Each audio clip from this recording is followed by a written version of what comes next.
to order the Economic Development Authority meeting for the city of Brainerd. And we will start with roll call. Bevins. Here. Beezer. Here. Kirsch. O'Day. Here. Yeager. Yes. And Johnson. Here. Next up, we have approval or any amendments to the agenda. Is there an approval? Move to approve, Bevins. Second. We have a motion and a second to approve the agenda. Any discussion? I do have one. There was a change. They were not mentioning your name as the chair. Oh, well, let's fix that as quick as possible. Where in the agenda? All of them. Oh, in the minutes. Yeah, the minutes should say Chairman Johnson. Tony, do we have? All right. Thanks, Tony. We'll Mr. Chair, please amend my motion to correct the minutes. will do. Second. And the second accepts that. Any other discussion on the agenda? Hearing none, we'll vote. All in favor, say aye. Aye. Aye. Opposed, same sign. That motion carries. Good morning, Marie. Next up is the consent calendar. Notice to public, all matters listed are considered routine by the commission and will all be enacted by one motion. There will be no separate discussion of these items unless good cause is shown prior to the time the commission votes on the motion to be adopted by roll call. Move to adopt, Bevins. Second. We have a motion and a second to adopt the consent calendar. Is there any discussion? Seeing none, we'll vote by roll call. Bevins. Yes. Beezer. Yes. Kirsch. Yes. O'Day. Yes. Yeager. Yes. And Johnson. Yes, that motion carries. That brings us to 5, old business. 5A is direction on priority properties for marketing and development. David? Yes, thank you, Mr. Chair. So last EDA meeting, myself and then Jennifer Haskamp brought a list of properties for you to consider for marketing and redevelopment. The direction that we received from the EDA was to redraft the priorities with an emphasis on properties owned by the city, as well as properties along the 210 corridor, and draft a plan for engaging those properties. Attached to your packet was a memo from Jennifer Haskamp on what she is proposing, as well as a new priorities list. And I believe Jennifer is with us on WebEx. So with that, Mr. Chair, I'll hand it over to Jennifer. And we can't hear Jennifer. Is she on there? Good morning, Jennifer. We can't hear you. You're on mute. Oh, no. Yeah.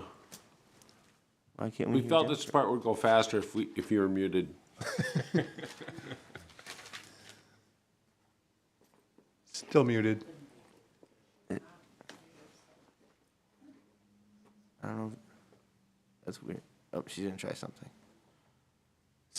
Okay, so not muted, but not I think audible I either. think she's logging off and logging back on. Okay, Very quickly. that's what the IT department would recommend.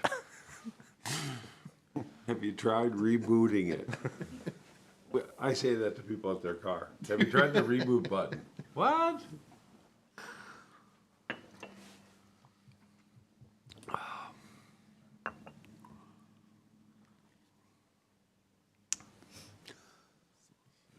As she's logging on, I'm just going to remind everybody here, as I reminded the council on Monday night, we do have as the priority properties the downtown parking lots.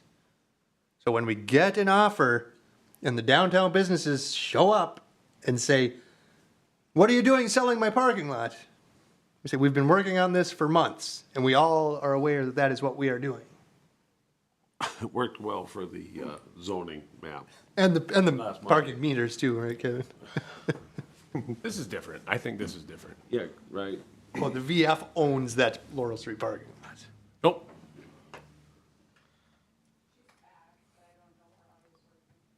Let's put her on the screen. I think, Jennifer, you could call in too for your audio because you're still not working. Yeah, we're still not hearing you. Does everyone know Do you- American Sign Language? I do. I think Do she's you? changing it. to Gabe her knows phone. American Sign Language. Just so Just everyone knows. Jennifer. This is what happens when you meet at 7:30. 2 years in high school, 25 years ago, no. There's a little mute sign on the bottom corner of her screen. I was virtual. and they couldn't hear me. Yeah, I think it's our end. Pretty sure this is on our end. Right, There's some audio. want to move on to the state hospital? Yeah, we'll just move on the agenda and we'll come back when we get that audio figured out. So we'll go to 6A, discussion on state hospital property acquisition. David? Okay, well, let's jump to that. Thank you, Mr. Chair. So for a long time, the state hospital property has been considered an area of future development, and the city's future land use map currently identifies it as mixed residential. In January, some of the staff and myself, I think, and Jennifer and Eric, we actually made some contact with the Department of Health and the Department of Real Estate and Construction Services who manage the property, and just had a discussion with them of, do they have any future plans for the property, or if the state would be willing to sell the undeveloped portion, as I've kind of outlined in the GIS map that's attached to your packet. Or if they're not willing to sell it, to sell it right off, would they be willing to work with the city to have it developed? They did indicate that they have no long-term plans for that property, and they would be willing to let it go. In fact, they have been actively unloading properties, mainly properties that have buildings on them. But as when willing participants present themselves, they have been unwilling to unload property that they don't have any future long-term plans for. The deal with this, as always, because it is a state-owned property, it's not as easy as, can you give it to the city? There are essentially two avenues that it can be taken to acquire the property. The first is we can ask the state to sell it. They can say, sure, we'll get rid of it. And then they go through their process of, I don't know if you want to call it decommissioning process, where the first thing they do is they offer it to any other state agency or department to see if they want it. If no other state department or agency wants it, then they will offer it at at the appraised market value to any other local government entity. So that could be the city, a county, a special services district, the school district, whoever, again, at market rate. And then if none of the other governmental entities want to buy it, then it would go out on for public auction. The second avenue that the property can be acquired is through legislation. In this situation, a bill can be drafted, then be approved by the state legislature and signed by the governor to have the property transferred to a local government entity, such as the city. That entity could then use it for whatever their personal purposes are. If they wanted to put a city facility or a governmental facility on it, they could. However, if they chose to try to get that land developed, they could sell it, but they would have to do so at the appraised market value of the land. So you couldn't sell the land for $1, and then any proceeds that are made off of that land then have to be transferred back to the state of Minnesota. Because no development or pursuit of development will likely happen on this property as long as it's owned by the state, just because of the length of time it would take to acquire the property. We as staff believe that the city should begin the process of drafting a bill and engaging our legislators to champion the bill through the state legislature to have the property transferred to the city so it is under city control. We can start master planning it. We can start really reaching out to developers and try to see if maybe we can get a development on that property in the future. And then obviously, eventually we'd have to sell it for that appraised value, but then we could actually get that process rolling. So Mr. Chair, what we are recommending is that the EDA consider this and potentially make a recommendation to the city council to begin that process. I'll take any questions that the EDA has. Kind of late in the session to start this, isn't it? That's something that Jennifer and I did kind of discuss. At this point, it would likely be looking at the next legislative session, but we'd already have to begin the process of getting a bill drafted and engaging our representative and our senator anyway. So this process would likely probably take at least a year. Okay, I think it's a good idea. I think we should have done it 10 years ago when John Ward was fighting to save the facility and didn't. We should have had it transferred to the city at that time. So I think we're you know, doing the right thing, albeit a couple years behind schedule. Does anybody else have thoughts on it? Kevin? Sorry, go ahead, Tony. A question for staff. Do we know what we have for underground improvements to this property? City sewer, utilities, and so forth. And where I'm going with this is, if the city makes an investment on this property to put those improvements in, and then the appraised value is dramatically higher at the time we go to sell it, I'm wondering if there is a negotiation between selling it back to the state minus what we put in for improvements underground. That's my question. Water and sewer's out to the property. Is already out at this property? Okay, so in that case, I would also be in favor of taking the legislative route for acquisition here. Tony? Thank you. I just have a question. Is there anyone seeking this property, or do we have any idea what we're going to be using it for? Because right now, market values are extremely high, and we all know that things go up and down.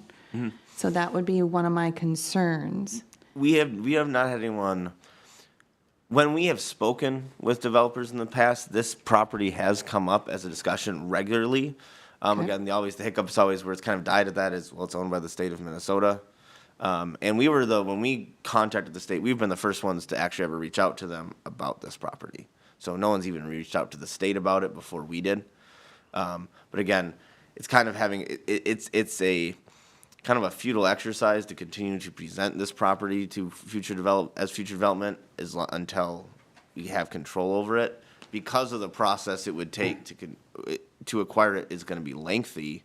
You know, if we provide it to a developer and the developer says, yeah, I'd love to work there, then we have to tell them, oh, by the way, we have to acquire it and it'll be probably a year before we can acquire it, then the project would probably not see fruition. If we can control it, you know, so then we can plan for markets go up and down. So that's not how the state said it would be. At the time we have a developer, at the time there's someone to purchase it, then that's when we would have it appraised at that time. It's the appraised value at the time of At the time of the sale. And are we expecting it to be commercial or residential or mixed? You know, there have been a lot of different proposals out there where it could be it could be a mix. You know, I see definitely heavy on the residential, but I think there definitely could be a mix of some light commercial in there as well. Most of the discussions that has had, and especially in our future land use map planning, was that they kind of foresaw it as residential, but that doesn't mean it only can be residential. Okay. Mr. Chair. Kelly? I thought I knew what was going on until Tony confused me. May I ask a question of Mr. Tansky? Just to confirm, if we do this through legislative action, the property is transferred to us Correct. at no charge, Correct. not at market value, at no charge. It's only when we sell it that we have to sell it at market value. Okay? Just wanted to make sure, because we're not going to pay for it through legislative action at market value, and then find out the market goes out in 5 years and we're stuck with overpriced property. Just wanted to make sure. Like the industrial park. Mike? Just because I think we should discuss it, I think what we're talking about is the best way to go. If we were to go the other way and ask for them to put it up for sale and go through the whole for sale to government, for sale to auction, whatever, how fast would that go compared to the legislative action? About the same, or would it be quicker? They seem to indicate it would go faster. However, in that situation, then the city is buying in the land. So it wouldn't be transferred for free. Or someone else. Or someone else. Yeah. It could, it could go up for sale, and someone could buy it for hunting land. Someone could, And if you were to go that route, nobody bought it, the city didn't buy it, could we then ask for the legislative action? you could. I think we should just start the legislative action. Is that a I motion, agree. Kelly? Yes. Second. We have a motion and a second to start the legislative action to acquire the land for the city. Any discussion? I saw Marie hasn't said anything. So if we go the legislative route, we're not paying for it up front, and then if we sell it eventually, do we get to keep any of that sale money to like recoup any costs we have, like staff time to go through this legislative process? And, if we're paying a contractor or something to help market it? Like, do we get any of the sale money to recoup any of those costs, or we're just out that money? No, what the state told us is at the time there was be an agreement for it to be sold, it would have to be appraised, it would have to be sold for that appraised value, and then all of those proceeds would be transferred back to the state of Minnesota. The state just wants the appraised value transferred to them, so if we sell it for twice the appraised value, we keep that? I'd have to confirm that with the state. What they told us was the minimum was the appraised value. I don't think that's a problem. No, I don't it think won't we be. need to be- No, we're going to be making up the shortfall of what the developer offers, Yeah. is what the discussion will be at the time. And the long-term gain here is to raise the tax base. So at that point, we don't really, I mean, if we're taking a little kick on a few things to develop it, get it marketed and blah, blah, blah, the ultimate goal here is to get somebody building on that land, which will far offset any of our upfront And to costs. have a little control over what goes there. Absolutely. Any other discussion on the motion to go through the legislative route to have the city acquire the land? Seeing none, we'll vote. All in favor, say aye. Aye. Opposed, same sign. That motion carries. Good discussion, everybody. Let's go to 6B, consideration. Mr. Chair? Yep. On the property, well, we're still on property, and I don't know if Jennifer's hooked up and stuff. Does this body, and you can help me with this, know about the property that the PUC's buying on the river? Just as an FYI for the EDA, I don't know if it does. Are you guys aware of the Roberts Sand and Gravel? To the list. it's been added to the. It's been added to the list, but can we get just an update on the property that the PUC is acquiring for the city and its condition and potential development opportunities? Excuse me, absolutely. Mr. Chair, members of the commission, on Monday night, the council did take action to move forward with the purchase of the Roberts land. The funds are coming from the BPU fund, and right now, where it's at in that process is that the attorney is reviewing the purchase agreement. The purchase is contingent on a couple of things. One, the review by the city, sorry, go ahead, Gabe. Size of the land, location of the land, opportunity for development of the land. Kind of, it's not really process question, but just kind of update the commission on what this land is, where it is, what it Sure. could be. So it is the old gravel pit. The Roberts land is at the end of Pennsylvania Avenue, kind of up above the water So storage it's tanks. in between Graydon Avenue and the river. Correct. And it's about 40 acres. 37, is that what it is? 35.2. It's about 35.2 acres. Yep, so the purchase is contingent upon a phase one environmental too, also. Yeah, David and Jennifer added it to our list. And David, when you had looked at it in the past, you were thinking potentially, if developed residentially, 100 homes are better, potentially. Yeah, they're based on, obviously, there's some topography, potential challenges with this property, but based off of, the density, I think there could, depending on how it were to be developed, you could probably see somewhere between, 75, maybe an upward of 100 units on that property, again, depending on how it would be platted and developed. So that's an exciting development for the city, an opportunity where the city now owns land that could be a residential development that is, I don't think there's utilities into the land, but utilities surrounding the land. And So, it connects to the Buffalo Trail. and right on the Buffalo Trail, yep. Maybe another park. We don't have enough parkland on the river in this town. And Parks and Rec is flush, so they've got money to Develop, give me a bathroom there, Kevin. Thank you, Mr. Chair. I didn't realize that had been added to our priority properties, but I didn't think it had been actually specifically brought before the EDA, because it is some really nice land, potentially. Thanks for bringing that up, Kelly. Now we'll go to 6B, the consideration of a letter of support for YMCA funding. David, Jennifer? I'll take it. So this is something that kind of came in right before we sent out the packet. The YMCA submitted a request to a bunch of different entities. They're looking for letters of support for funding through the 2023 congressionally directed spending. This is their proposed child care facility at 703 Oak Street.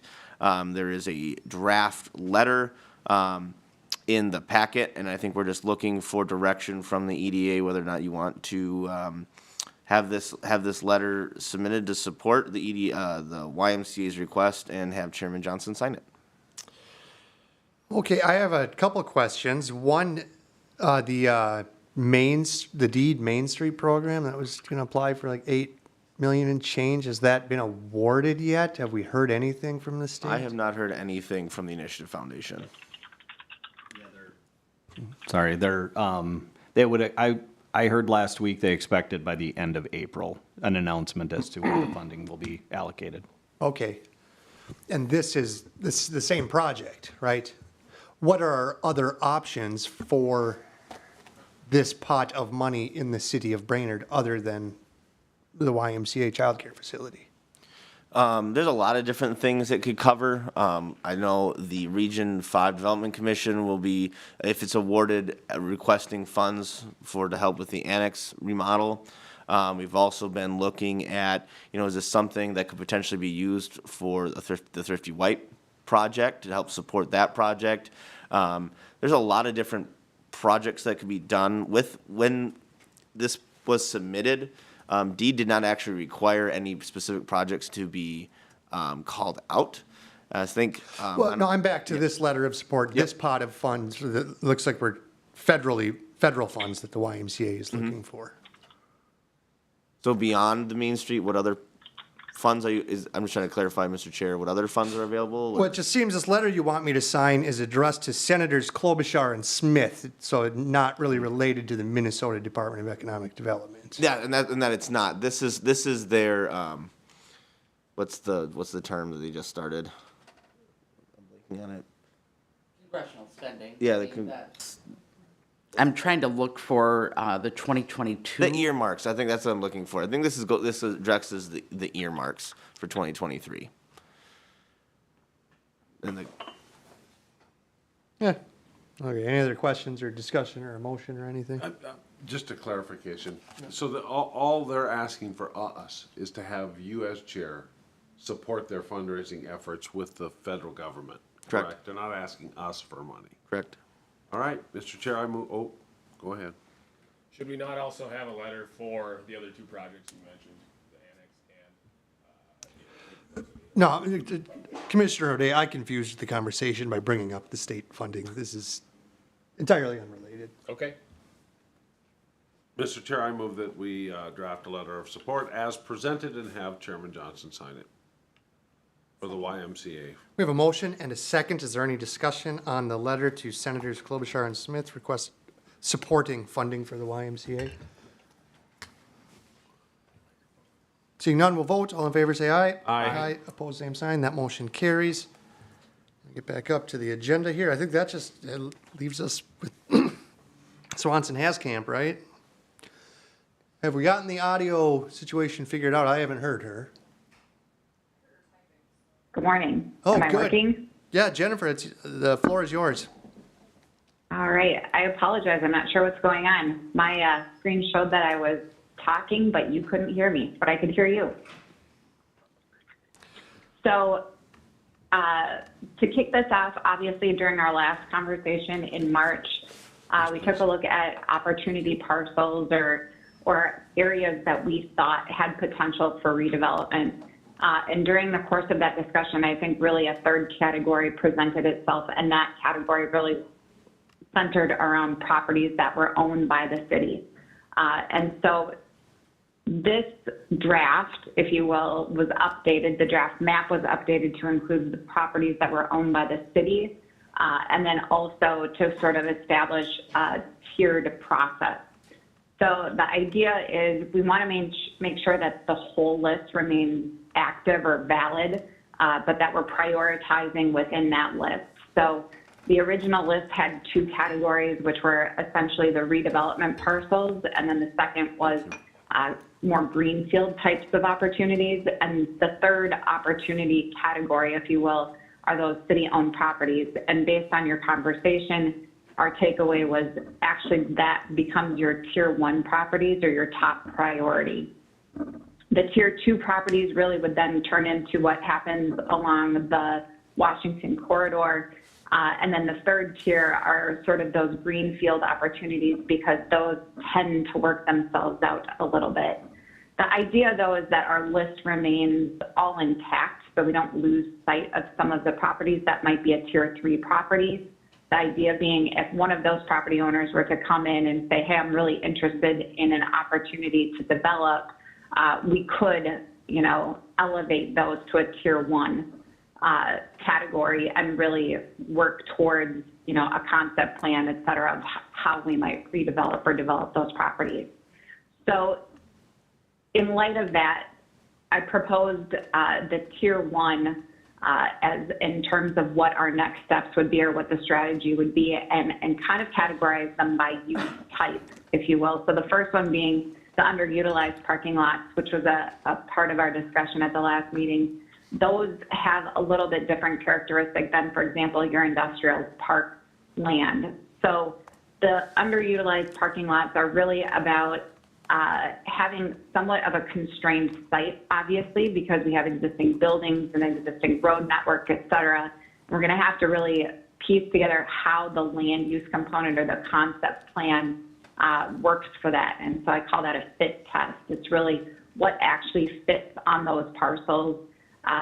What do we need in terms of parking? How big is the building? How tall can it be? How many units? Rough estimate if we do some general pro formas. So the approach is really to say, let's look at what the constraints are, do that existing constraint analysis, then figure out what actually fits on it and determine whether or not, or identify what types of developers could fit and might be interested in that type of site. The second category within this first tier are the industrial parcels. Those have a little bit different characteristic, obviously, because some of them are rather large.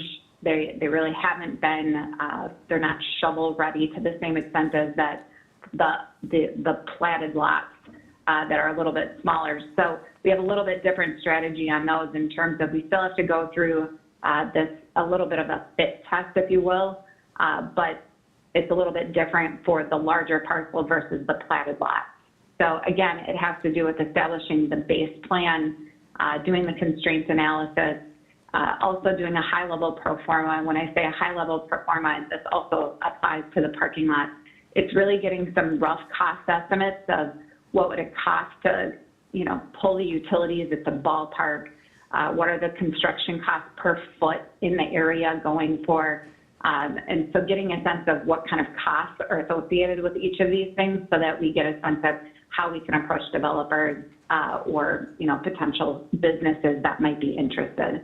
The other idea with the industrial is really to kind of do a little bit of an industry sector analysis to see what's growing in the area, what might be interested, and see if there's ways that we can reach out to those industries and get them interested in the parcels that are in Brainerd.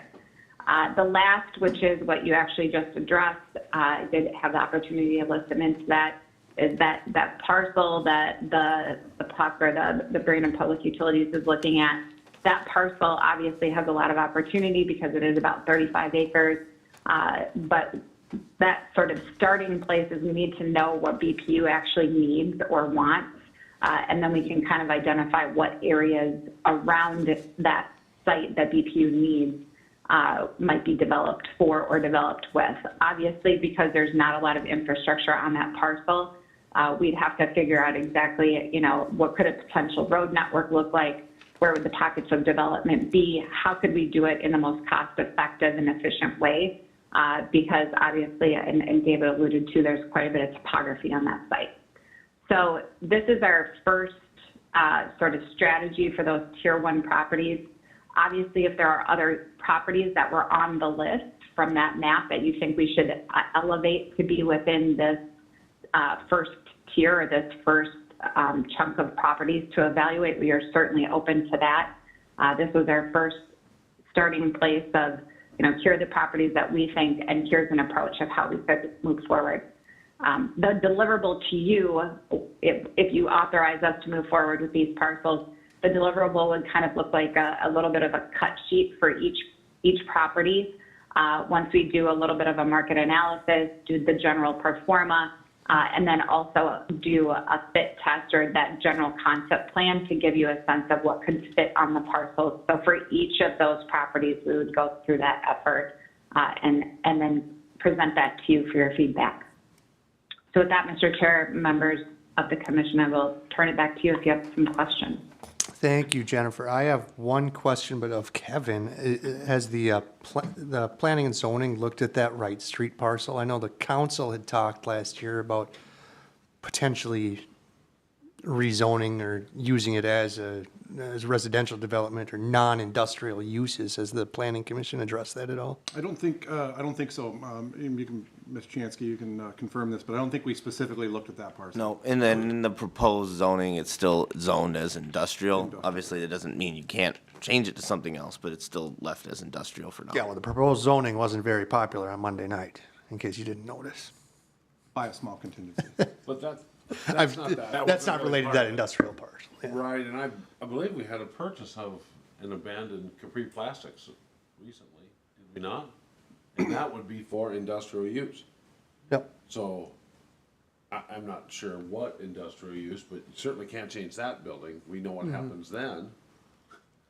So, A lot of electricity going back there now, too. yeah, right, a lot of electricity, so. But I would be hesitant. I mean, if we had run out of other zoning places, and that was the last thing that was left, and people were clamoring to buy it, then we might have to work something out. But I don't think that's the case. People are definitely not clamoring to buy it. I just know it was a discussion that was held. So I guess staff is looking for authorization from the EDA to begin the process as outlined here, or if there are any changes. I'm okay with that. I just have a couple of questions, I guess, relating to what we're speaking about now. There was a letter you gave us from Jim Anderson. Mentioned some things about Natural Resources Department owning some of his land. I didn't understand what he was actually. His company is Natural Resource Management. His land holding company. That's his land holding company who owns the land. So that's what he was referencing. That's the big chunk out on the northeast corner of town? Correct. Does he want that zoned specifically for something, or, because we're talking about some residential things, that's what I had pictured out there. Yep, so he had requested that it be considered to be left as it is, and that is something that the planning commission will be, per the council's direction on Monday, reviewing on April 20th. Okay. Yeah, that's a little different issue. That's what his property was considered to be changed for zoning. This is what we're looking to prioritize for development. And then the other question I had was whether or not you, Jennifer, if you had talked to any of the owners on the 210 corridor at this point? So, Mr. Chair, members of the commission, we have not. Those properties at this stage, unless there was a specific one we wanted to elevate, would kind of fall into our tier 2, which would be our next step. So we'd start with those city-owned properties. Then the next approach for the red dots or the 210 properties would be about then how do we also, get in touch with those property owners and what's our approach there. So that's sort of the next step after we tackle the first city-owned or the tier 1 properties. Blue dots first. I like the blue dots first, but if you do talk to anyone along that 210 corridor that is willing to develop or redevelop any of their property, I think they would be added right into that list because we have that project coming up in 3 years. But as it Mr. sits Chair, right members now, of the commission, I think it would be easy enough if, concurrently to the process for tier 1 to actually begin reaching out to some of those properties. I think we could do that very easily. So sort of run that concurrently to get a sense of if anybody's interested on 210 as we're working on, for example, the fit test on those blue dots. Yeah, I like that, Jennifer. I'd like if we did work on that concurrently, because I don't think it would be much of a challenge to reach out to those 6 or 7 properties and have them tell us no. So at least we know they don't want to develop their parking lots. But if they do, let's move them up to tier 1. I got 2 motions when you're ready. Kelly, I'm ready. The first motion is to direct staff to follow through as presented with the blue dots or tier 1 development I'll second. We have a motion and a second to move forward with the Tier 1 developments, A through E. Any discussion? Hearing none, we'll vote. All in favor, say aye. Aye. Opposed, same sign. That motion carries. Kelly? I have a second motion, and that's to direct staff, due to the Highway 210 reconstruction, to the Tier 2 or red dots along Washington to see what their development plans are. I'll second. We have a motion and a second. I do have Kevin? just one comment on this motion, Yeah. in that I think if we're reaching out to these properties, in my opinion, this should be a consistent reach out over the next 3 years leading up to this project, rather than just one point of contact. I'm not exactly sure the dynamics of what the reach out is, but a consistent extending invitation to these people over the next 3 years leading up to this property versus just one letter and no response type approach to this. Because I think as the project comes closer, the momentum may be gaining, and we may find some benefit in reaching out as it comes closer. That's my only point to this. And I don't think we need an amendment on the motion, but just Right. a point of process as this happens. And I think that's a good point. I think David can continually work on this for the next 3 years, right? But I think as a commission, we need to keep that in mind, that we're continually doing that, because we'll continue to be here. Mr. Chair, Kelly? the other practical or maybe impractical part of this situation is, if we're doing this with the understanding that the reason we're doing this is because in 3 years, we have a major road project. So now would be the time to, if there is consideration, we don't use this property, maybe we will sell it, or, we've been thinking about doing something, maybe now would be the time to do it. We're trying to spur that type of conversation 3 years ahead of time. The other side of the coin is, any major project, you can't decide the day that the road graders show up. It's too late. If you're gonna try and do it before, there really isn't gonna be a lot you're really gonna try and catch the person who's been thinking about it. The other thing is, I believe, if I'm not mistaken, I heard something about some money available for the 2 Washington Street corridor, similar to what we've had in downtown. And that letter should maybe mention that. And I'm not sure if that's a sure deal or not, but did I not hear something that maybe those of us poor people in Washington were gonna get an opportunity for some? Some small cities development dollars. Yes. Yeah, so we are planning to submit an application for that. Pre-planning on that will be going the end of this year, I believe. So yes, that's a good point that we can include, or in this reach out that Jennifer and staff are going to do, that we'll be looking at small cities development dollars on a grant for 2025 as well, for redevelopment of commercial properties. Yeah, so I think doing that concurrently would be smart. 'Cause it's like, hey, if you are thinking about doing something with your property, here's an opportunity to do construction the same year the road's gonna be all tore up. Or if you're thinking about getting out, the year the road is all tore up is a good year to get out, sell the land. Because 3 years actually is a tight timeline. Yeah, now. that's what I was thinking. So, good thoughts, everybody. Any other discussion on the motion? And Jennifer, David, you guys understand, get Eric, what we're trying to get to here? Okay, hearing no other discussion, we'll vote. All in favor, say aye. Aye. Opposed, same sign. That motion carries. Thank you, Jennifer. So with Thank you. that, we'll get back down to the bottom of the agenda. And that brings us to staff reports. Tyler? Good morning, everyone. And in that, along that conversation line, I don't know if a lot of you knew this, but on April 26th, there is an update from MnDOT that's going to occur at the Trinity Lutheran Church. It is from 4 to 6:15. It'll be a meet and greet with the MnDOT staff. So I can get that out broadly. It came out to Matt Killian and myself, so sent to us for some. We were asking about when the next conversations were around what kind of public comment they received from the first round of conversations around this project. But it is going to be, again, it's Tuesday, April 26th from 4 to 6:15 at Trinity Lutheran Church. So that's one thing that's popping up.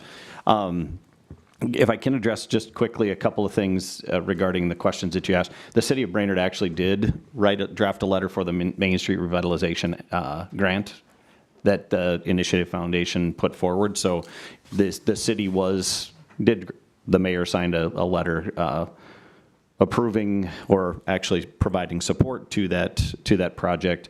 That 8.7, ended up being $8.7 million that the Initiative Foundation submitted for that. The baseline for this was around the having a defined corridor, and the submission request from the Initiative Foundation was around a defined corridor, and the city itself defined the corridor that was most important was the river to rail corridor. So that was what went through. So there's projects that can be included inside of that. The challenge is that it's a maximum grant amount of $750,000 per project. The challenge is that whoever is submitting their request has to provide a 2-time match. So you'd have to provide $1.5 million of your own funds to receive that particular grant request. Eric and I did have conversation around that. If you looked at that Thrifty White building, a $750,000 grant, knowing that they are already putting that type of money into their project would be beneficial. But the challenge with it is that you cannot use any state or federal dollars to provide your match. So if the state or someone wanted to, if you'd receive funding for something else, the YMCA as an example, they cannot use the county funds that they received for their child care facility, cannot use that as their matching funds. So the funds would have to come from somewhere else. But there are a lot of projects. I mean, again, you can put in requests from $50,000 up to $750,000. You just have to be able to match it. So that was just some clarification on that part of it. And it's not acquisition, it's like redevelopment, construction type costs, right? Correct. The other item that you spoke about, so last year, the YMCA did have a funding request into to Senator Klobuchar's office in this same vein that they're requesting now, and the money was allocated to different projects. But there was a request in last year for use of for the funds to go into their project, and it was moved somewhere else. So this is another request along those same lines. So just some updates on all of that. Did we send the form that I sent over to you guys to the board? The board, the questions, I had submitted the questions to staff in an email for the questions, the business retention and expansion surveys that we do. And I wanted the board here to see those questions, because I mentioned last time I wanted you guys to see them before we move forward with using the form that we have. Do you want me to send it? I can send it to somebody quick. Okay. Yeah, we'll get that on the May agenda so we can review. I haven't seen it yet. Okay. Yeah. I wanted you guys to see that, because we had some questions around if there's other things that you guys as an EDA board would like us to ask as we're making these visits. The questions are pretty, they're not generic, but they're generic enough to get some responses. But it's a 2-page form, so if you can get it on the May agenda for you guys to review in advance, that would be great. We continue to use the form that we are using, and if you have some modifications to it, we're happy to make the modifications on the form and continue to take those out. So with that being said, I just wanted to give 2 more quick updates. Our annual meeting is May 19th, and it's going to be held at the Woods. It is a breakfast meeting. The meeting will start at 7:30 in the morning it'll be 7:30 to 9. We'll start sending out registration for the meeting here, I believe at the beginning of next week. We have a board meeting tomorrow. The board will approve the agenda for the annual meeting. Our primary focus for this meeting is our featured speaker is John Kiemig, and John is the director of the Family Business Center at the University of St. Thomas. We'll be talking about succession planning and a lot of options for family-owned businesses to receive assistance through this program, but also with our work now with the SBDC, we are just finalizing, going through the process of of our own succession planning. We're a downtown business here is involved in the meetings through the University of Minnesota as well. So we're looking forward to that. We're also going to have a speaker from the Minnesota director of the SBA will be presenting at this meeting as well. So looking forward to that. Obviously, it's our big annual meeting, and having it in person again is pretty exciting. So we're looking forward to that. And any of those that can attend. I've been speaking with the downtown business group around the succession planning. I know that was on their list to do to provide some of that information to your business owners downtown. And so we will be trained on succession planning here at the end of today. So we'll assist the downtown group with that. I've been speaking with Riley about that on a couple different occasions. So that, and just wanted to, one more update was in regards to our recruitment program. Our recruitment program, Mike has already met his, and this is for those who are continually looking for jobs, our workforce development. He has already met his annual goal. He's hired 11 people already. 7 of those people are being employed by Brainerd businesses, so that's pretty darn exciting. But last year at this time, he was about halfway there, and he had 7 jobs that had been offered. It had been since then denied or not accepted after they accepted, got better offers, whatever the case may be. But right now what we're finding is that he's very successful with this, and we've got really good quality people. All but one of these employees coming to our Brainerd businesses specifically is coming from outside the region. So we have new people coming in. They are being, to this point, pretty fortunate in finding housing, which I was pretty surprised about, but they are finding housing right now. So it's an interesting time, but he keeps moving forward. I told him he can't take the summer off, so he's, having met his goal already. But yeah, it's a good move forward, and I don't know if others are involved in the superintendent conversations as they're coming forward next week. I am, so we're looking forward to obviously some conversations around that superintendent conversation. So there's, as you probably all saw, the 6 finalists that are up at this point. But if anybody wants me to ask some questions, throw it at me. I'll ask them. I'll let you know if I think of any I appreciate questions to that, ask Gabe. the superintendent. And that's all I have. Thanks, everybody. Thanks, Tyler. Yep. Eric, any updates? Yes, Mr. Chair, members of the commission, just a couple of updates today on what we're doing over at the HRA. We are planning a strategic planning session or goal setting session. May 19th is a very popular day, it turns out. That's the day that we're going to be doing that with both our Brainerd board and our Crow Wing County HRA board. At least that's what we're looking at as far as a plan right now. We're going to be doing one of those boards in the morning, about a 3-hour session, and then the other board about a 3-hour session in the afternoon. We're taking advantage of Bruce Miles, his time in the area. He's with Big River Group LLC. He does a lot of these strategic sessions and has done some, I think, for the planning committee, and has done this for the HRA, the Brainerd side, about over 10 years ago. So I'm looking forward to that, coming out of the last couple of years of COVID and me coming on board. It's a good opportunity for us to refocus on what our organizational priorities are and how we get there and what our roadmap looks like. So more information to the EDA board once we get through that, but very excited for that opportunity. Other update as far as kind of Brainerd Oaks, where we're at, level contracting did buy 5 more lots in March. They are slated to buy an additional 5 lots in May. Right now they've sold 64 of the 81 lots in Oaks. We bumped that up by 5 more, and we're getting really close. So level contracting is continuing to build. They're building quickly. If you go out there, they were actually plowing snow off lots about 3 weeks ago to try to get those thawed out so they could get in there and start breaking ground. So they're continuing to move forward. The lot that we've spoken about at Serene Pines that is tax forfeit, continue to make progress on getting that into level contracting's hands. Most recent action happened.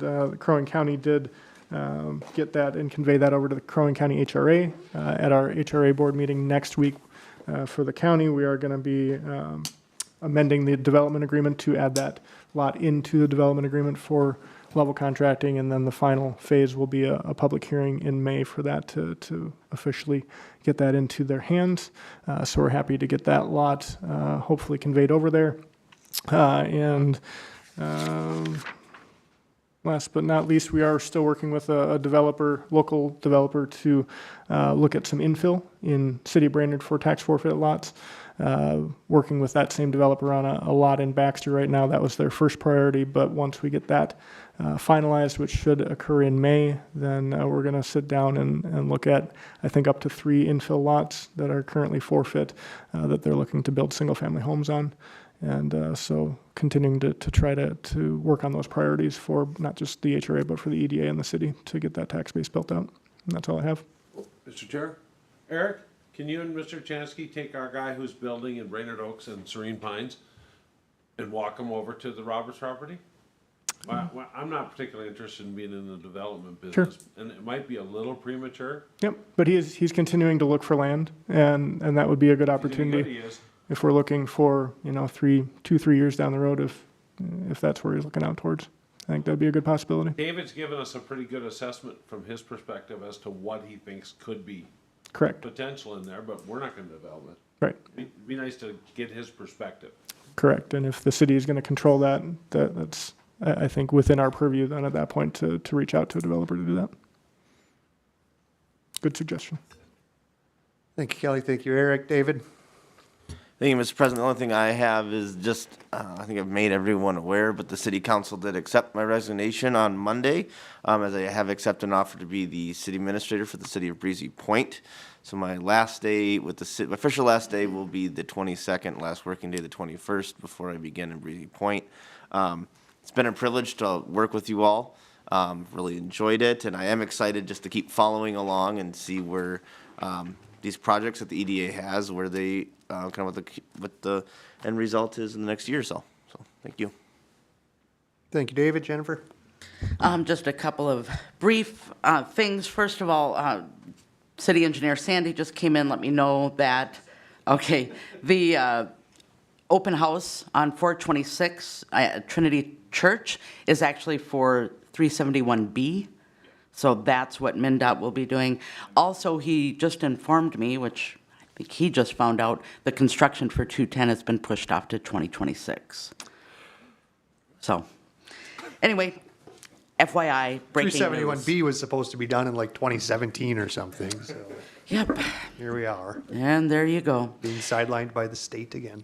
A couple of other things. I'm really excited about the work that Jennifer Haskamp is doing on behalf of the EDA. I've already sent some of this information out to a developer who potentially is looking for a site, had a site selected in Brainerd, didn't work out, and so we're communicating with that developer potentially on these other lots. So this information is really well laid out, and it's just easy to share when we have questions for developers. So really appreciate that. The other thing I just wanted to share, Eric and I have been talking a little bit about Dixon Electric. Dixon Electric property went into tax forfeiture back in 2017. The redemption period for Dixon Electric ended on December 28th of 2021. We have been asked, the city has been asked to identify that land as non-conservation. So we did a little bit of follow-up on that. There is, even though it has been tax forfeited, there is a 6-month redemption period in addition to the tax forfeiture redemption period. And that 6-month redemption period gives the current owner, and only the current owner, the opportunity to buy back his land from the county. So had a nice conversation with county staff. I have flagged it on my computer for June 30th.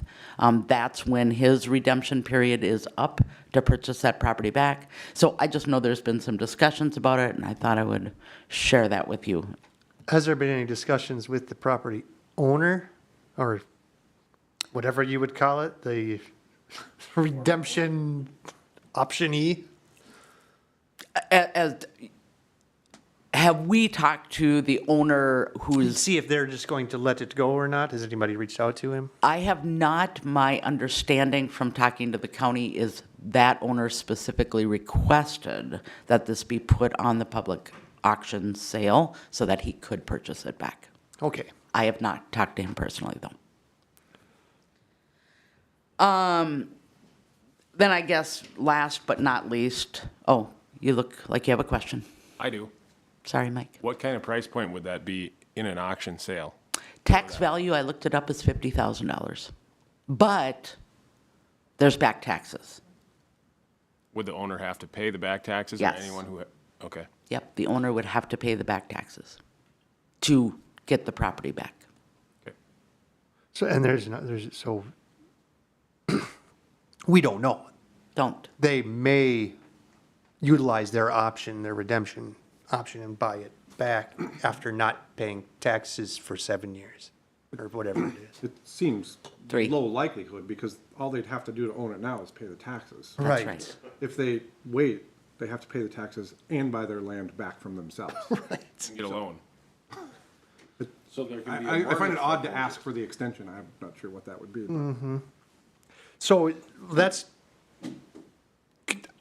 in all good news, because that building is blighted property downtown, that the HRA does have funds for scattered site replacement that we could potentially, it's blighted property that we could potentially acquire from the county for $1 and tear it down and have, Right, and the empty county parcel. actually, if it goes through that complete forfeiture process, the county does have dollars to remediate the blight and get it back to grade as well.